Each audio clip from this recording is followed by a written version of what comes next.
انا نحن نزلنا الذکر وانا لہو لحافظون۔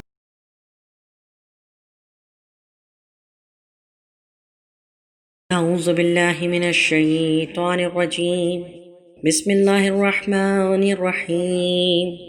الحمد لله الذي هدانا لهذا وما كنا لنهتدي لولا أن هدانا الله لقد جاءت رسلنا ربنا بالحق والصلاة والسلام على سيد الأنبياء والمرسلين وعترته الطيبين الطاهرين ولعنة الله على أعدائهم أجمعين آمین یا رب العالمین۔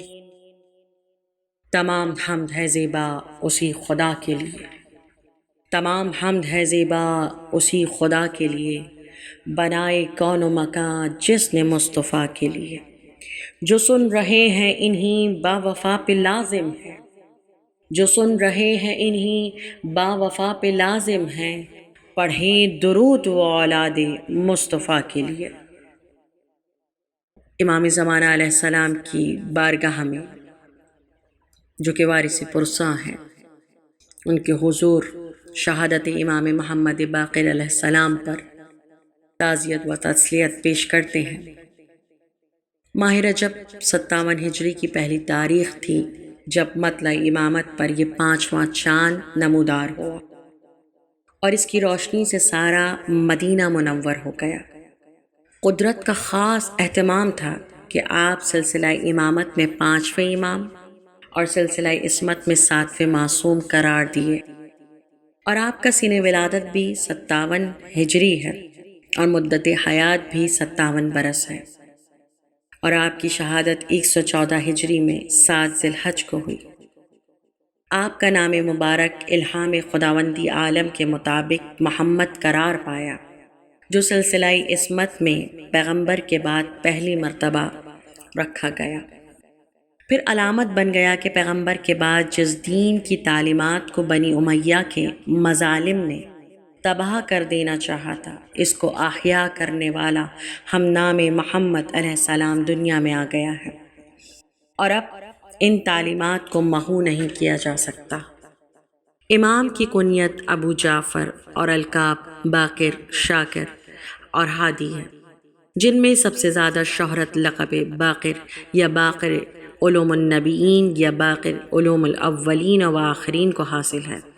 روایت سفینہ میں جابر بن عبداللہ انصاری سے منقول ہے کہ حضرت رسول اکرم صلی اللہ علیہ وسلم نے مجھ سے فرمایا، اے جابر، امید ہے کہ تم دنیا میں زندہ رہو یہاں تک کہ تم اولاد حسین میں سے میرے ایک فرزند سے ملاقات کرو جس کا نام محمد ہوگا، جو یبقرو علم الدین بقرہ، جو علم دین کو شگافتہ کرے گا۔ شگافتہ کرنا یعنی کھول کھول کر اور واضح کر کر کے بیان کرے گا۔ بس جب اس سے ملاقات کرو تو میرا سلام اس کو پہنچانا۔ امام محمد باقر کی جلالت، قدر و رفعت و شان کے متعلق صرف اتنا ہی کہنا کافی ہے کہ خاتم النبیین نے آپ کو سلام کہا، اور علامہ ذیشان حیدر جوادی یہ کہنا، جس رسول کو ساری دنیا سلام کر رہی ہو، کروڑوں مسلمان اپنا سلام ان کی بارگاہ میں پہنچانے کے لیے بے چین ہوں، اس رسول نے آپ کے نام سلام کہلوایا، جو اس بات کو واضح کرتا ہے کہ دنیا میں کسی اور کو علیہ السلام کہا جا سکتا ہو یا نہیں، لیکن ائمہ طاہرین اور آل رسول کو علیہ السلام ہی کہا جائے۔ کہ دیکھا جائے تو اپنی زندگی میں خود رسول اللہ 10 مہینے تک اہل بیت کے دروازے پر سلام کرنے کے لیے آئے اور اپنے بعد آنے والے کو سلام کہلوایا۔ امام محمد باقر کے والد ماجد امام زین العابدین علی ابن الحسین اور آپ کی والدہ گرامی فاطمہ بنت حسن تھیں۔ امام ذاتق علیہ السلام سے روایت ہے کہ ایک دن آپ نے اپنی جدہ ماجدہ امام محمد باقر علیہ السلام کی والدہ کو یاد کیا اور فرمایا کہ میری دادی صدیقہ تھیں اور اولاد امام حسن میں ان کے درجے اور مرتبے کو کوئی نہیں پہنچا۔ امام محمد باقر علیہ السلام ماں باپ دونوں طرف سے علوی اور ہاشمی ہیں۔ خاندانی اعتبار سے 61 ہجری کے آغاز تک زندگی کے 3.5 برس آپ نے اپنے جد بزرگوار امام حسین علیہ السلام کے زیر سایہ گزارے، اور اس کے بعد 95 ہجری تقریباً 38 ایئرز اپنے والد علی ابن الحسین کے ساتھ رہے، اور پھر 95 ہجری کے بعد 19 ایئرز اپنا دور قیادت گزارا، جس میں اسلام کی تمام تر ذمہ داریاں آپ کے اوپر تھیں اور آپ نے اسے باکمال حسن خوبی انجام دیا۔ جب رسول مرسل اعظم نے باقر العلوم کی سند دی آپ کو اور یہ واضح کر دیا کہ سارے انبیاء اور مرسلین کی علوم و کمالات کو تفصیل و تشریح کے ساتھ حاصل کرنا ہے تو میرے اس فرزند کے پاس جاؤ اور دیکھو کہ علم و فضل کا کیا عالم ہے، جہاں ساری کائنات مسائل کو حل کرنے سے عاجز ہو، جہاں ارباب اقتدار کی پیشانی پر پسینہ آ رہا ہو، وہاں میرا یہ فرزند سکون اور اطمینان سے علمی مسائل حل کر رہا ہوگا، اور اس شان سے حل کر رہا ہوگا کہ دنیا کی امامتی شاگردی کے لیے بھی چین ہوں گی، اور اگر کچھ مل جائے گا تو اسے سرمایہ افتخار بنائیں گی۔ حشام بن عبد الملک کا دور حکومت ہے کہ لوگ آ کر یہ گزارش کرتے ہیں کہ مکے کے راستے میں پانی کا کوئی انتظام نہیں ہے، اور عراق اور شام سے آنے والے حاجیوں کو سخت زحمت کا سامنا کرنا پڑتا ہے۔ حشام کا کرم جوش میں آ چکا، حکم دیا کہ ایک مقام پر کنواں کھودا جائے اور حاجیوں کی سیرابی کا انتظام کیا جائے۔ جگہ معین ہو گئی اور کھدائی کا کام شروع ہو گیا۔ آخری منزل پر آنے کے بعد جب پانی نکلنے کے امکانات پیدا ہوئے، پانی نکلنے کے بجائے ایسی گرم ہوا نکلی کہ سارے مزدور جھلس کر رہ گئے اور کوئی ایک باہر نہ آ سکا۔ لوگ منتظر رہے کہ ڈول مٹی کے بھر جائے تو نکالا جائے، لیکن یہاں ہے کون جو ڈول بھرے گا؟ آخرکار چند مزدور تحقیق کی غرض سے اترے اور وہ بھی اسی گرم ہوا کی نظر ہو گئے۔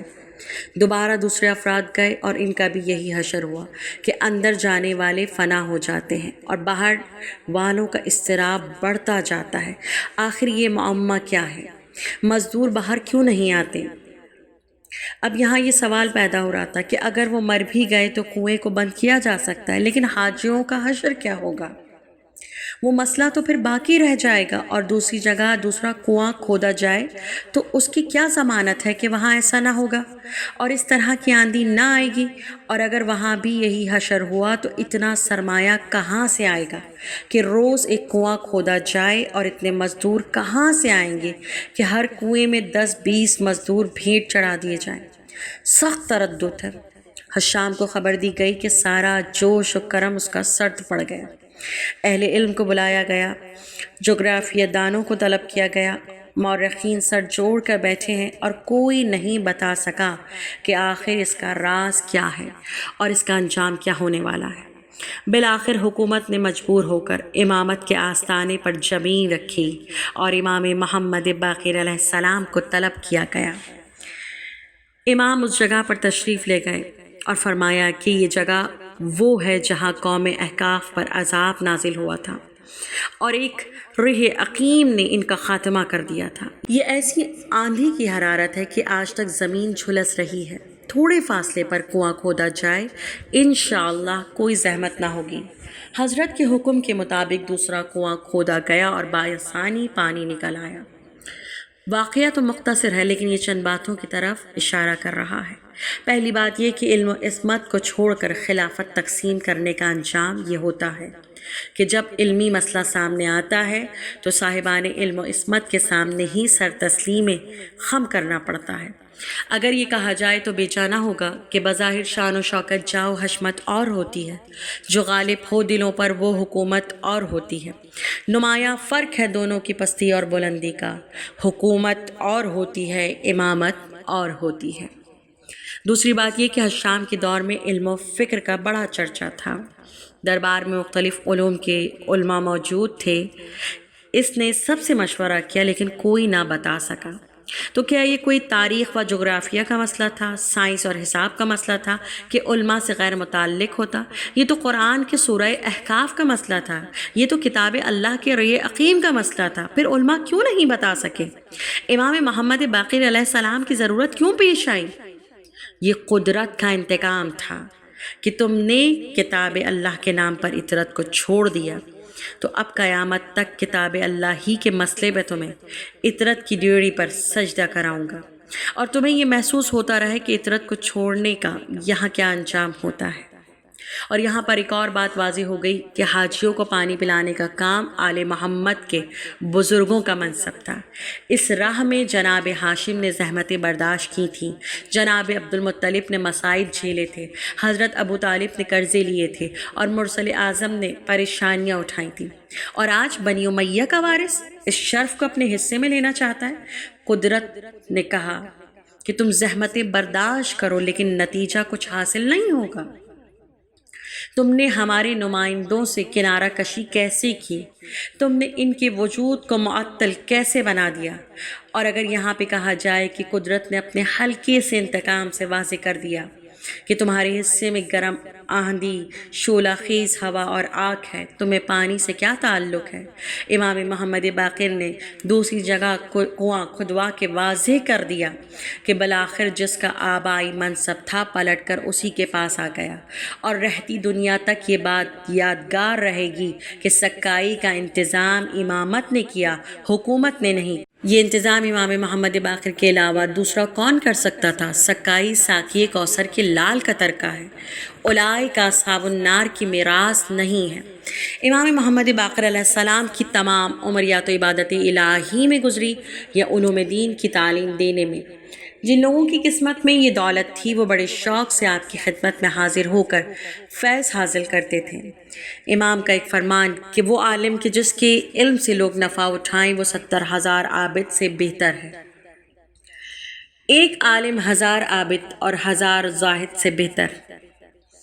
عالم کی فضیلت عابد پر ایسے ہے جیسے آفتاب کی باقی ستاروں پر۔ فقیہ کا 1 رکعت نماز ادا کرنا عابد کی 70,000 رکعت سے بہتر ہے۔ عالم کی نیند جہالت کی نماز سے بہتر ہے۔ جب کوئی مومن مر جائے اور 1 ورقہ چھوڑ جائے جس پر علم ہو تو قیامت کے دن وہ ورق اس کے اور جہنم کے درمیان پردہ بن جائے گا، اور خداوند عالم ہر حرف کے بدلے جو اس میں لکھا ہوا ہے اور جب فقیہ مر جاتا ہے تو اس پر فرشتے اور زمین کے ٹکڑے گریا کرتے ہیں جن پر وہ خدا کی عبادت کیا کرتا تھا، اور آسمان کے وہ دروازے بھی کہ جن سے گزر کر اس کے اعمال اوپر جاتے ہیں۔ شیخ تبریزی کے نواسے نے روایت کی ہے کہ ایک شخص نے رسول خدا کی خدمت میں عرض کیا کہ یا رسول اللہ، جب ایک جنازہ بھی موجود ہو اور عالم کی مجلس بھی، تو ان میں سے کون زیادہ محبوب ہے آپ کے نزدیک کہ جس میں حاضر ہوں؟ فرمایا کہ اگر کوئی شخص موجود ہے جنازے کے لیے جو جا کر اسے دفن کرے تو بے شک مجلس عالم میں حاضر ہونا 1000 جنازے پر حاضر ہونے اور 1000 مریض کی عیادت کرنے اور 1000 رات عبادت میں کھڑے ہونے، 1000 دن روزہ رکھنے اور مساکین کو 1000 درہم صدقہ دینے اور حج واجب کے علاوہ 1000 حج کرنے اور جہاد واجب کے علاوہ راہ خدا میں اپنے مال اور جان سے جہاد کرنے سے بہتر ہے۔ مگر افسوس کہ ایسا صاحب کمال امام بھی دنیا کی نگاہوں سے نہ دیکھا گیا، اور حکومتوں کو ہر آن فکر رہی کہ کیسے ان کی زندگی کا خاتمہ کر دیا جائے۔ امام محمد باقر کی پوری زندگی عجیب کرب و بے چینی کے عالم میں گزاری ہے۔ آپ کی دور حیات میں بہت سے بادشاہ گزرے۔ 60 ہجری تک معاویہ کی حکومت رہی، 64 ہجری تک یزید بادشاہ رہا۔ یزید کے بعد معاویہ بن یزید نے حکومت ٹھکرا دی تو مروان بن حکم 10 ماہ بادشاہ رہا، اور اس کے بعد 86 تک عبد الملک بن مروان کی حکومت رہی۔ 86 ہجری سے 96 تک ولید بن عبد الملک بن مروان کی بادشاہت رہی، اور پھر 96 سے 99 ہجری تک سلیمان بن عبد الملک بادشاہ رہا، اور 99 ہجری سے 101 تک مروان کا پوتا عمر بن عبد العزیز بادشاہ رہا، اور 101 ہجری سے 105 تک یزید بن عبد الملک کی حکومت رہی، اور 105 سے 125 تک حشام بن عبد الملک کا دورہ رہا۔ واقعہ کربلا اسی عرصے میں گزرا، مدینے کی تاراجی اسی زمانے میں ہوئی، مکے کی غارت گری اسی دور میں ہوئی، اور تاریخ اسلام کے نہ جانے کتنے حادثات اسی 57 سال کی مدت میں گزارے گئے۔ شہادت سے پہلے امام نے جہاں بہت سی وصیتیں کی، خصوصیت کے ساتھ یہ وصیت فرمائی کہ میرے مال میں سے 800 درہم میری عزاداری کے لیے مخصوص کر دیے جائیں اور 10 سال تک حج کے موقع پر مینا کے میدان میں میرا غم منایا جائے، کیونکہ اس تاریخ کو عام طور پر حجاج اس علاقے میں رہتے ہیں اور سارا عالم اسلامی حج بیت اللہ کے لیے اکٹھا ہوتا ہے۔ اس طرح لوگوں کو حکام وقت کے مظالم اور آل محمد کے فضائل اور کمالات اور ان کے احکامات و تعلیمات کا علم ہوتا رہے گا، اور یہ دین کی ترویج کا بہترین ذریعہ ہے۔ جبکہ دنیا امام کے علم و کمالات سے متاثر ہوتی رہی اور تشنگان علوم بارگاہ امام میں حاضری دیتے رہے، یہاں تک کہ حشام بن عبد الملک کا دور آیا اور اس نے سوچا کہ اگر یہ زندہ رہ گئے تو ہمارا رہنا مشکل ہو جائے گا۔ اس نے امام کو ایک نئے انداز سے زہر دینے کی سازش کی، ایک زین میں زہر قاتل جبس کرا کر امام کی خدمت میں بھیج دیا۔ آپ اس زین پر سواری کریں اور یہ خاص طریقے سے آپ کے لیے تیار کرایا گیا ہے۔ آپ نے فرمایا مجھے اس کی حقیقت معلوم ہے، لیکن مرضی پروردگار یہی ہے کہ میں اسی ذریعے سے دنیا سے رخصت ہوں۔ امام نے سواری فرمائی اور زہر سارے بدن میں سرایت کر گیا۔ موت کے آثار نمایاں ہو گئے۔ 3 دن تک بستر پر کروٹیں بدلتے رہے اور پھر اپنے بیٹے امام جعفر صادق کو بلا کر فرمایا کہ بیٹا، میں آج دنیا سے رخصت ہو رہا ہوں۔ میں نے اپنے پدر بزرگوار کو خواب میں دیکھا کہ وہ فرما رہے ہیں کہ فرزندن قریب تم میرے پاس آ رہے ہو، میرا وقت آ گیا ہے، اب تم چند لوگوں کو بلاؤ تاکہ میں ان کے سامنے وصیت کر دوں اور وہ تمہیں پہچان لیں۔ لوگ آئے، آپ نے وصیت فرمائی، کہا بیٹا تم ہی مجھے غسل دینا، تم ہی کفن پہنانا، تم ہی نماز جنازہ ادا کرنا، تمہارا دفن کرنا، میرے چاہنے والوں کے ساتھ اچھا برتاؤ کرنا۔ ارباب اعزاء، وصیت جب تمام ہوئی تو امام اس دنیا سے انتقال فرما گئے۔ امام جعفر صادق نے حسب وصیت سارے امور انجام دیے۔ اہتمام سے جنازہ اٹھا، بقیہ میں دفن ہوئے۔ 7 ذی الحج 114 ہجری کو یہ قیامت خیز حادثہ پیش آیا کہ دنیا امام محمد باقر کے فیوز سے محروم ہو گئی، لیکن خدا رکھے فرزند سرحان موجود تھا۔ وصیت کی تو وصیت پر عمل ہوا۔ کیوں نہ ہو جس کا فرزند سرحان موجود ہو اور وصیت کرتا ہے تو اس کا جنازہ بھی احترام کے ساتھ اٹھتا ہے، مگر ہائے سید سجاد کہ باپ مقتل میں زیر خنجر شمر اور بیٹا خیمے میں بستر بیماری پر۔ باپ بیٹے کے سرحانے وصیت کرنے آیا کہ میرے لال جب شام سے پلٹ کر مدینے جانا تو ہمارے چاہنے والوں کو ہمارا سلام کہہ دینا اور کہنا کہ شیعوں شرط وفا یہی ہے کہ جب ٹھنڈا پانی پینا تو ہماری پیاس کو یاد کر لینا، اور جب کسی غریب اور شہید کا ذکر آ جائے تو مجھ پر گریہ کرنا، اس طرح ماتم کرنا جس طرح میری ماں فاطمہ زہرا جنت میں ماتم کرتی ہے۔ وہ حسینہ وہ حسینہ۔ پروردگار عالم کی بارگاہ میں دست دعا بلند کرتے بوسیلہ باب الحوائج حضرت عباس علمدار کے روایتیں کہتی ہیں کہ جب بشیر نے مدینے میں ندا دی نا کہ حسین مارے گئے، اب مدینہ رہنے کے قابل نہیں رہا، ایک ماں نے سر پر برقع رکھا، ہاتھ میں عصا لیا، پوتے کا ہاتھ تھاما، مسجد نبوی میں آئی اور آ کر پوچھا ہے بشیر کون سا حسین مارا گیا؟ بشیر کہتے ہیں بی بی رسول کا نواسا فاطمہ کے دل کا چین حسین مارا گیا۔ مرتبہ بی بی کہتی ہیں بشیر عباس کے ہوتے ہوئے حسین مارے گئے؟ کہا نہیں بی بی، پہلے عباس مارے گئے پھر حسین مارے گئے۔ بی بی نے کہا ہے بشیر میں مان ہی نہیں سکتی کہ عباس جنگ نہ کر سکا۔ کہا نہیں بی بی، عباس کے سر پہ گرز لگا تھا۔ کہا بشیر میں عباس کی ماں ہوں، میں نے عباس کو پالا ہے، میں مان ہی نہیں سکتی کہ میرا عباس گرز کا وار نہ روک سکے۔ کہا نہیں بی بی، جب عباس کے سر پہ گرز لگا نا تو عباس کے شانے کٹ چکے تھے، بازو قلم ہو چکے تھے۔ اب جو یہ جملے سنے نا بی بی نے، ایک مرتبہ ہاتھ سے ایسا چھوٹ گیا، زمین پر بیٹھ گئیں سینے پہ ہاتھ مارا ہوگا، وہ عباسہ کہا ہوگا۔ بشیر نے کہا بی بی برداشت نہ کر سکی آپ۔ ایک مرتبہ ام البنین کہتی ہیں بشیر تو جانتا ہے جب کوئی شہ سوار سواری سے گرتا ہے تو وہ اپنے ہاتھوں کو آگے بڑھا لیتا ہے، تو نے کہا میرے عباس کے بازو پہلے ہی قلم ہو چکے تھے، اتنا تو بتا کہ جب میرا عباس سواری سے گرا تو پہلے چہرہ عباس زمین پہ لگا یا سینہ عباس زمین پر لگا؟ بارلہ باب الحوائج مولا عباس کے صدقے سے امام زمانہ علیہ السلام کے ظہور میں تعجیل فرما۔ آج جو یہ بقیہ سنسان ہے ایک چٹخل میدان کی طرح کہ ظالموں نے مسمار کر دیا روزہ معصومین کو۔ کیسا ظلم ہے کہ دنیا میں بھی چین سے نہ رہنے دیا اور اس دنیا سے جانے کے بعد بھی چین سے نہ رہنے دیا۔ نہ سائے کے لیے درخت ہے، نہ روشنی کے لیے چراغ ہے، نہ زائر زیارت کے لیے جا سکتے ہیں، نہ گریہ کر سکتے ہیں، نہ ماتم کر سکتے ہیں، نہ وہاں اس طرف رخ کر کے دعا کر سکتے ہیں۔ بارلہ جو بھی دشمنان اسلام دشمنان دین ہیں اگر وہ ہدایت یافتہ نہیں تو انہیں نیست و نابود کرتے۔